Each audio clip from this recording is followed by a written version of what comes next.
Vous écoutez la radio des Français dans le monde.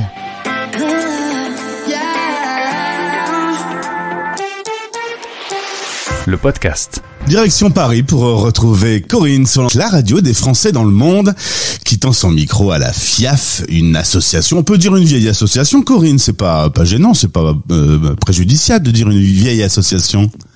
Non, c'est pas préjudiciable, c'est même très bien. Bonjour Corinne, on va parler dans un instant de cet asso qu'en fait tous les expats connaissent, parce que tout le monde est tombé sur un profil Insta avec le nom d'une ville suivi par le mot accueil. Il y en a un peu partout sur la planète et tout ça, c'est la FIAF. Si tu veux bien, un petit mot d'abord sur ton parcours. Aujourd'hui, on te retrouve à Paris, mais tu as déjà eu l'occasion de te promener dans le monde.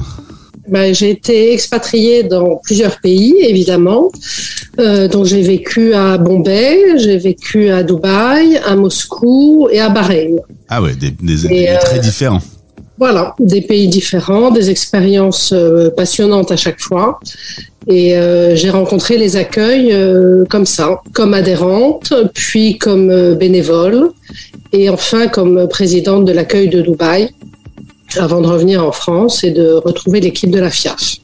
Alors cette FIAF est donc née en 1984. Le principe, c'est de fédérer des associations qui s'occupent d'accueillir les expats quand ils viennent de débarquer dans un pays. On le dit souvent sur cette antenne, mais l'un des premiers chocs de l'expatriation, c'est le fait d'être loin de chez soi, un peu désorganisé, et les assos sont là pour rassurer, recréer du lien, recréer du réseau. Oui, c'est vraiment ça. Le but premier des accueils, comme leur nom l'indique, c'est d'accueillir. Et donc, c'est vraiment un Français ou un francophone qui arrive dans une nouvelle ville où il n'a pas de repère, où il ne connaît personne, excuse-moi, qui va, grâce à l'accueil, pouvoir se créer un lien amical et social. Donc c'est vraiment pour éviter la solitude, rencontrer d'autres personnes, et l'autre aspect très important, c'est découvrir la ville et le pays dans lequel on va vivre, pour s'y sentir bien et pouvoir s'y épanouir. Alors ces associations, on les voit parce que quand on se promène sur Internet par exemple, elles sont très visibles. Il y en a 155, c'est quasiment partout sur la planète finalement. Presque. Il reste encore des pays à explorer. On est dans 90 pays en fait. Il y a certains pays comme les États-Unis par exemple, on a 16 accueils. Dans les pays d'Europe aussi, on en a plusieurs, en Allemagne, en Suisse. Donc il nous reste encore un certain nombre de pays, mais le réseau continue à grandir chaque année parce que justement quand on arrive dans un pays où il n'y a pas encore d'accueil, on a envie d'en créer un. Donc la dernière fois par exemple, c'était en Islande, à Reykjavik. On a un accueil qui a été créé il y a quelques années, et puis chaque année on a une demi-douzaine d'accueils qui se créent dans de nouvelles villes et parfois de nouveaux pays. Alors, il y a aussi une analyse, on en a parlé lorsqu'on a préparé cette interview, ces lieux de rencontre, ça permet de voir un peu comment le monde de l'expatriation évolue. Il faut dire que ces 2 dernières années, le monde a été touché par une pandémie, les accueils ont encore plus que jamais eu du sens. Ah oui, ça a été hyper important parce que la planète s'est retrouvée isolée, confinée à des moments très différents, et le réseau a fait le lien pendant toute la période. C'est-à-dire que toutes les activités proposées d'habitude en vrai ont été basculées en ligne et ouvertes au réseau entier. Donc les activités les conférences de Londres étaient suivies en Inde ou en Amérique du Sud. Et les cours de danse de Delhi Accueil étaient suivis par les adhérents dans le monde entier, et ça a été vrai évidemment pour tout ce qui est culturel, parce que là c'est assez facile de basculer des visites en conférences, mais les cours de cuisine, les cours de yoga, et juste les zooms, les clubs lecture, tout ce qui permettait que les gens se retrouvent à continuer, et ça a été très important, notamment dans les périodes où les gens étaient isolés chez eux. J'allais dire, pour éviter l'isolement, quoi. Voilà. Et là, ça a permis, parce que c'est une de mes missions, c'est vraiment de faire comprendre que les accueils font partie de cette fédération qu'est la FIAF. Et les expatriés connaissent tous les accueils, ils commencent à réaliser qu'ils font partie de la fédération et d'une même entité. Et là, vraiment, les adhérents l'ont touché du doigt, puisqu'il y avait des conférences avec des gens. On commençait, la conférencière demandait à chacun de dire de quelle ville, de quel pays il était. Et on avait une map monde sur l'écran, et ça permettait aux gens de voir qu'ils étaient en lien les uns avec les autres.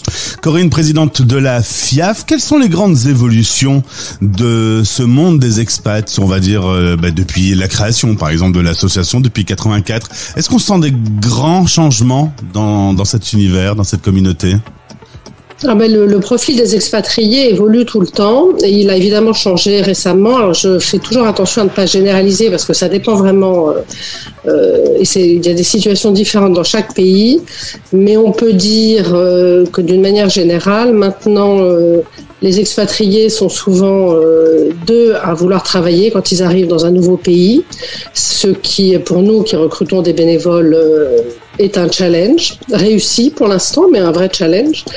De plus en plus de gens qui se lancent, en fait, moins de personnes envoyées par des grandes entreprises et plus de gens qui ont envie de tenter l'aventure à l'étranger, à affiner selon les pays. Bien sûr, on n'en fait pas une généralité, mais on sent quand même que les grosses entreprises qui envoient au bout du monde des salariés avec un package tout inclus, c'est plus forcément la tendance numéro 1, c'est plus une envie de vivre l'expérience, de découvrir une culture, de partir à l'étranger.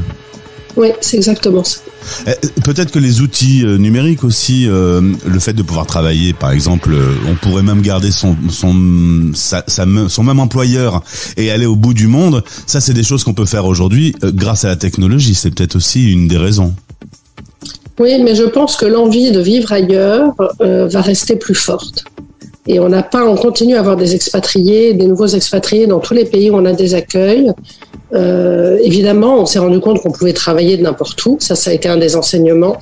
Mais l'envie de vivre ailleurs, de découvrir une autre culture, un autre pays, une autre vie, je pense que ça reste quand même quelque chose de fort.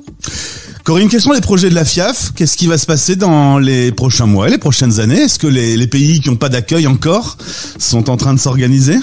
Alors, je crois qu'une des choses qu'on a apprises, c'est que les projets, il faut les faire à court terme. Oui, bien sûr, le réseau va continuer à se développer. Je pense que on va essayer de combiner le virtuel et le réel. On va garder l'outil Zoom. C'est vrai que ça nous a permis.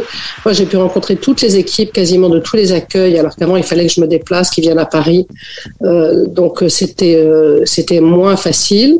Mais voir les gens en vrai, c'est quand même plus agréable. Hein. Bien donc, d'accord. Ouais. Là, franchement, non. Donc, les projets, c'est le développement, continuer à accueillir de plus en plus de monde, ouvrir des accueils là où on en a besoin. Et puis, moi, continuer à rendre hommage au travail exceptionnel des bénévoles, des 10 000 bénévoles du réseau de la FIAF. Ouais. J'allais dire 155 associations, j'essayais de faire un calcul de tête, mais tu as répondu, pour moi, 10 000 personnes dans le réseau. 10 000 bénévoles et 100 000 adhérents. Et 100 000 adhérents, on peut aller sur le site de la FIAF. À bientôt, Corinne. À bientôt. Français dans le monde.